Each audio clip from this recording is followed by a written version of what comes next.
Kemudian yang ketiga, cara mendekatkan diri atau taqarrub kepada Allah adalah selalu menjadi pribadi yang pandai bersyukur.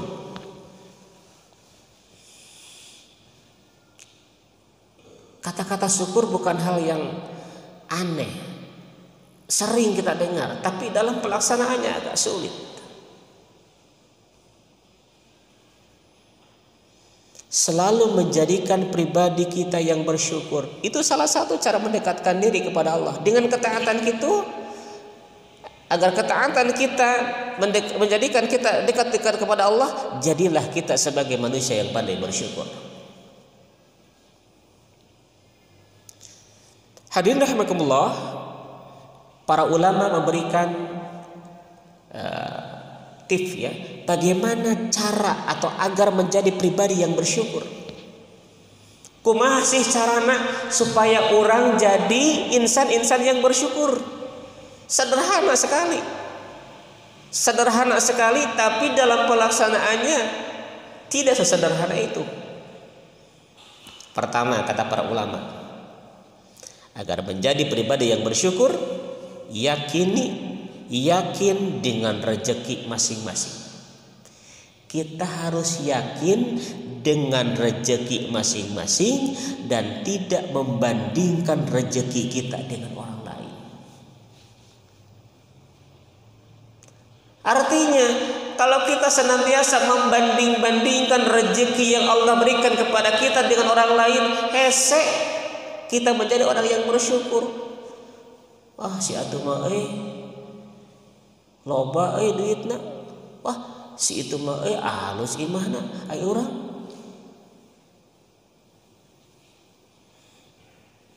Jangan membanding-bandingkan rezeki Allah. Yakini apa yang Allah berikan kepada kita memang itulah yang terbaik menurut Allah untuk kita, bukan terbaik menurut kita, tapi menurut Allah untuk kita. Merencik Allah teh maneh malamun dibere loba sibuk cul kena kana salat tah rada ka masjid sakitu we geus maneh mah kitu merencik Allah teh.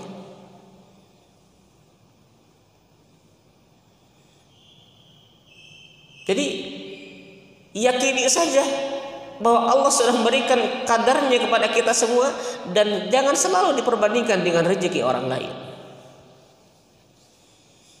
Sebab tidak akan sama. Bisa jadi ikhtiarnya sama, tapi hasilnya belum tentu sama.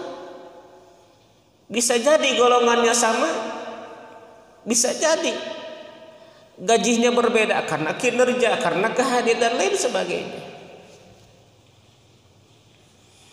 Agar kita menjadi orang yang bersyukur, yang pertama sederhana sekali, yakini atas segala rezeki Allah dan jangan memperbandingkan dengan rezeki orang. Yang kedua, kata para ulama, jangan selalu sering berandai-andai atau tulul amal.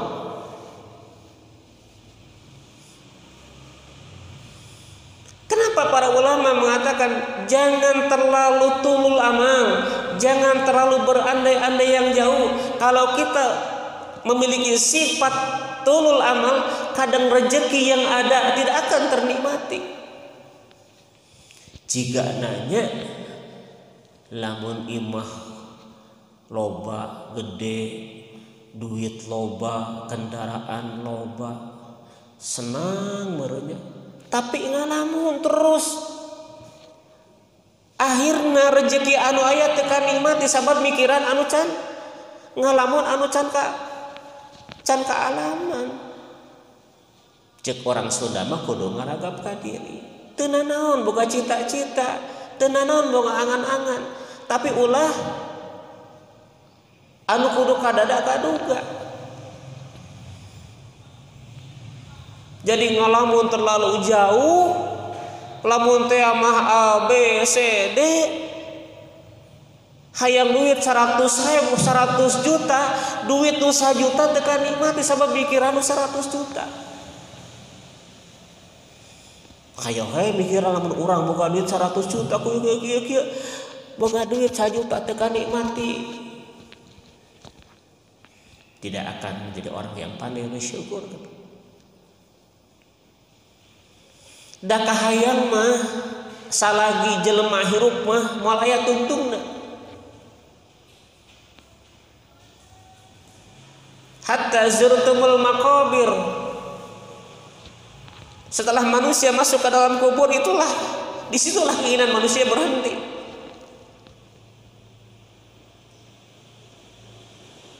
Keinginan kita, kemauan kita tidak akan pernah berhenti selama kita hidup, dan itulah manusia.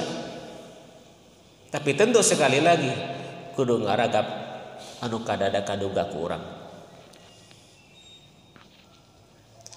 Kemudian yang ketiga punten, agar menjadi pribadi yang bersyukur, kata para ulama, terima setiap peristiwa dengan positif, berhusnuzon kepada Allah, jadikan pelajaran hidup. Kalau Allah menguji kita dengan sakit, Allah menguji kita dengan apapun, jangan pernah suuzon kepada Allah. Dan itu hendaklah dijadikan sebagai pelajaran hidup. Jeung teu ingeun euy Allah mah ka urang teh keur mah teu boga duit dibere gering, dibere sangsara, urang teh asa rajin ibadah teh nah hirup teh urang kieu beda jeung batur, si eta mah asa can pernah ka masjid, tara ngaji, tara salat, nah hirup teh lebih bahagia di batan urang, eta geus suuzon ka Allah. Sekali lagi, Allah memberikan sesuatu kepada kita yang terbaik menurut Allah untuk kita, bukan menurut kita. Cik urang mah kadang teh urang teh kudu kieu, cik Allah mah belum tentu kitu. Kunaonnya Allah nguji urang dengan sakit, meureun urang teh kudu sadar. Dengan usia simkuring karek 48 tahun geus nyeri cangkeng, kok Allah diingatkan meureun. Dengan sakit itu mengingatkan kita untuk mendekatkan diri kepada Allah. Saya yakin Allah memberikan ujian kepada kita dengan sakit, insya Allah itu akan menjadi tandih peringatan untuk kita. Jadikan setiap peristiwa yang Allah ujikan kepada kita sebagai pelajaran hidup yang sangat berharga, dan jangan pernah suuzon, negatif thinking terhadap Allah.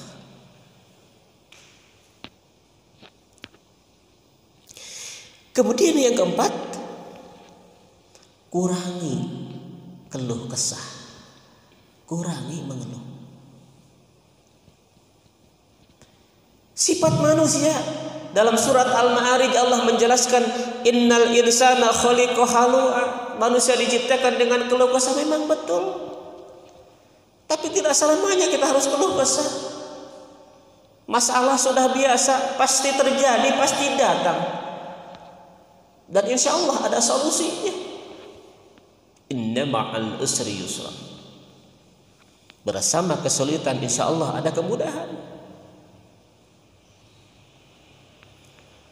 Jangan terlalu banyak mengeluh. Sebab ketika terlalu banyak mengeluh, sulit kita akan menjadi orang yang bersyukur kepada Allah. Terutama kita kebanyakan mengeluh kepada sesama manusia. Orang bahagia, caritakeun kahirupan susah, kahirupan sangsara, hayang menang iba ti batur. Tidak perlu. Sebab saya yakin sesulit apapun ketika hidup di dunia, saya yakin akan ada solusi, akan ada jalan keluar. Kuncinya adalah bagaimana kita menjadi orang yang bertakwa. Yaj'al lahu makhraja, akan dikeluarkan dari kesulitan. Meureun selama ieu urang hirup sulit teh can bener ka Allah, can deukeut jeung Allah, meureun kitu. Sebab Allah menjamin wa may yattaqillaha yaj'al lahu makhraja. Kalau kita bertakwa kepada Allah, maka Allah akan berikan solusi, jalan keluar dari kesulitan itu.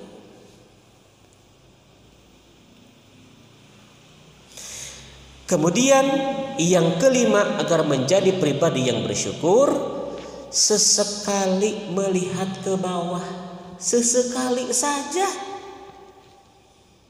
Boleh kita melihat ke atas, silahkan, tapi sesekali coba lihat ke bawah.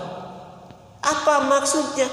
Kalau hidup kita selalu tanggah, lihat kepada orang yang di atas kita, terutama hal yang bersifat dengan materi, titajong.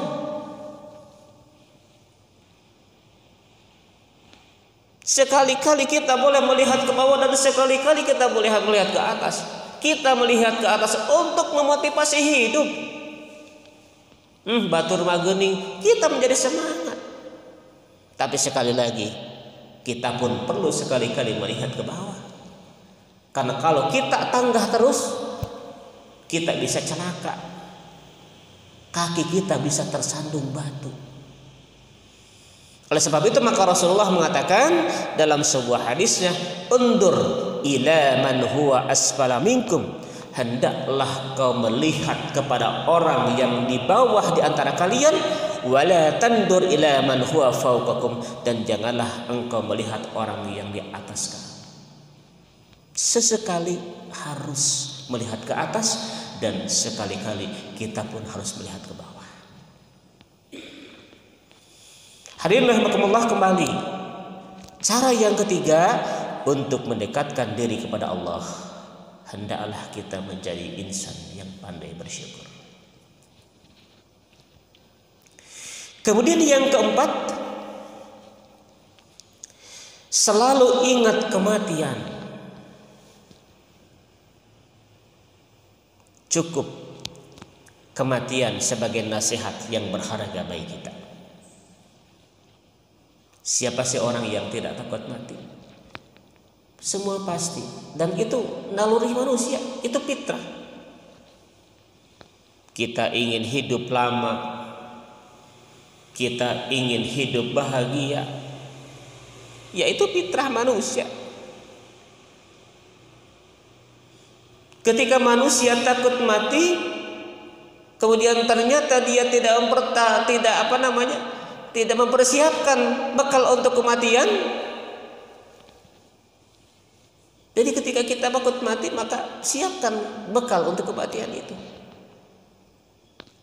Kita yakin Allah mengatakan kullu nafsin dha'iqatul maut. Setiap manusia pasti, setiap yang bernyawa pasti mengalami kematian. Semua manusia tidak terkecuali kita lari dari kematian. Qul innal mauta alladzi tafirruna minhu fa innahu mulaqikum. Katakan kematian adalah yang kita lari dari kematian, fa innahu mulaqikum, kematian akan menjemput kita. Tidak melihat usia, tidak melihat profesi, tidak melihat dengan cara apa meninggal dunia. Tidak melihat tua, tidak melihat muda. Yang penting bagaimana kita mempersiapkan kematian itu dengan bekal yang sebanyak-banyaknya. Dalam bab sebelumnya telah saya sampaikan dalam kitab ini, man dakhalal qabra bila jarin, barang siapa yang mati kemudian masuk ke dalam kubur bila jarin tanpa membawa amal, yakni amal soleh, faka'annama raqibal bahr bila safinah, maka dia seperti mengarungi lautan yang luas dan dalam tanpa menggunakan perahu. Tenggelam. Lautan yang dalam, lautan yang jauh diseberangi kalau tanpa menggunakan perahu. Dengan perahu saja tidak sedikit yang tenggelam, apalagi dia nekat. Sejago-jagonya orang renang, dia akan tenggelam di tengah lautan. Artinya, maka kita harus mempersiapkan diri untuk menghadap Allah Sang Khalik ketika ajal menjemput kita semua. Sekali lagi, dengan bertambahnya usia kita, tentu secara hitungan tahun tentu bertambah. Ada yang 40, ada yang 50, ada yang 60. Tapi secara hakikat mengurangi jatah umur kita. Makanya kita meminta kepada Allah, ya Allah panjangkan usia kita dan panjangkan umur kita. Dalam doa yang sering dibaca, Allahumma tawil umurna, ya Allah panjangkan umur kami. Ustaz Hidayat sering menyampaikan umur dengan usia berbeda. Berbicara usia, berbicara angka. Berbicara umur, berbicara kebaikan. Artinya tidak sedikit orang yang usianya pendek tapi umurnya panjang. Begitupun sebaliknya, tidak sedikit orang yang usianya panjang umurnya pendek. Contoh, Syekh Imam Nawawi pengarang kitab ini hanya 84 tahun. Orang-orang dulu, ulama-ulama dulu ratusan tahun, Pak. Beda dengan sekarang, usianya hanya 84 tahun. Tapi umur Syekh Imam Nawawi sampai hari ini masih hidup. Apa buktinya? Ini karyanya.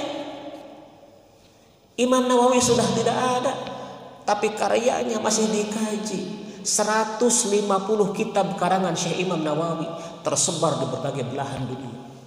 Dikaji di pesantren. Usianya 84 tahun. Umurnya sampai hari ini. Artinya kita berharap kepada Allah, walaupun usia kita tidak panjang, tapi kebaikan kita, umur kita tetap harus sampai hari ini. Bagaimana caranya? Lahirkan, tinggalkan nilai-nilai kebaikan setelah kita tidak ada di alam fana ini. Sebaliknya, tidak sedikit orang yang usianya ratusan tahun, mungkin 100 lebih, tapi tidak umurnya tidak panjang, umurnya pendek. Begitu dia wafat, tidak pernah diingat orang, tidak pernah dikenang orang, tidak pernah didoakan orang. Usia nama panjang tapi umurnya pondok. Makanya kita meminta kepada Allah, orang yang baik itu adalah tola umruhu wa hasuna amaluhu. Usianya panjang, umurnya panjang, kebaikannya banyak. Dan dengan kebaikan itulah insya Allah kebaikan-kebaikan kita akan dikenang orang, setidaknya akan didoakan oleh orang. Inilah salah satu contoh Syekh Imam Nawawi yang sudah meninggal ratusan tahun yang lalu, tapi umurnya sampai hari ini masih melahirkan nilai-nilai kebaikan untuk kita semua. Kemudian dua lagi, yang kelima, selalu berzikir. Cara mendekatkan diri kepada Allah, selalu berzikir, mengingat kepada Allah Subhanahu wa taala.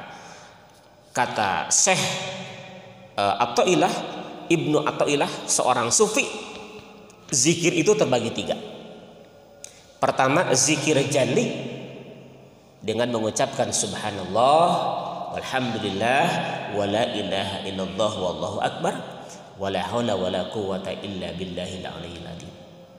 Rek disirkeun mangga, rek dijaharkeun mangga, tong jadi masalah.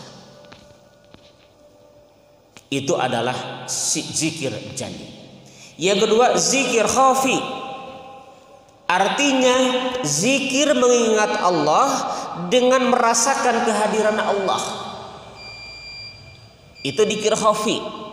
Mengingat Allah dan dirinya merasa senantiasa di samping kita ada Allah. Kemudian yang ketiga adalah zikir hakiki. Zikir hakiki adalah zikir hati, mengingat Allah dengan cara mentafakuri ayat-ayat Allah, seluruh ciptaan Allah sebagai bukti adanya Allah. Allah ciptakan langit, Allah ciptakan bumi, Allah ciptakan siang dan malam, pergantian hari dan lain sebagainya.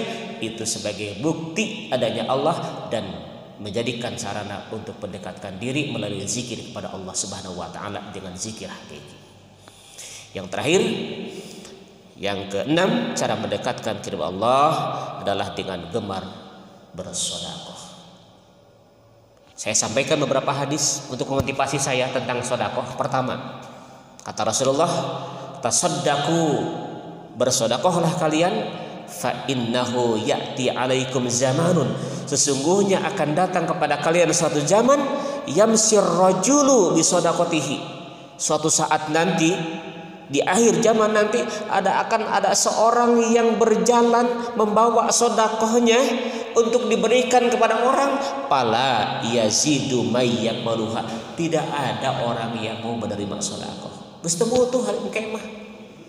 Ayeuna mengpeng Allah berikan kesempatan hidup kepada kita, mau sedekah dengan ilmu, mau sedekah dengan tenaga, dengan ide pikiran untuk kemajuan Islam, ataupun dengan rezeki uang yang kita miliki. Kemudian hadis yang kedua, as-shadaqatu tamna'u maytatas su'i, sedekah bisa mencegah kita dari kematian yang jelek, dari su'ul khatimah. Kemudian yang ketiga, shadaqatu sirri tudfi'u ghadabar rabbi, sedekah dengan cara diam-diam itu dapat menahan kebencian Tuhan.